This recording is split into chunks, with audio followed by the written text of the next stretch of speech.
Baliyat qorumdagi o'smam yo'qab ketdi desam, nurg'un qizlar nima dori edingiz deb ayrimxonamda to'shqizib o'tibsizlar. Yaxshimi qizlar deganlikinglar xayrlik bo'lsin. Bugunchi kayfiyatinglar qandaqaroq?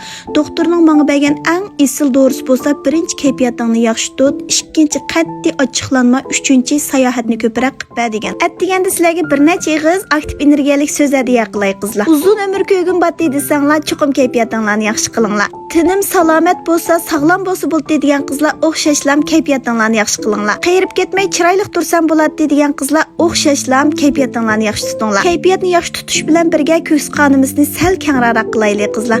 Uningdan boshqa ortiq ishlarga aralashmay o'zimizning turmush bilan bo'laylik. Yana uningdan boshqa shu keslinglarning saqayib ketadiganiga cheksiz ishoninglar qizlar. Yer sharining tortish kuchi bor degan gapga qanday qaraysizlar? Men bu gapni 10 yilning oldida yo'ldoshimning og'zidan anglaydim. Bu gaplar endi moda bo'pti.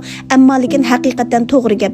Cho'qim passiv energiyalik kishilardan yiroq turinglar. Ashundaq mazmunlardan ham yiroq turinglar. Amaliyotda biz o'zimiz kasal qilib qizlar. Faqat o'zimizni oymaymiz.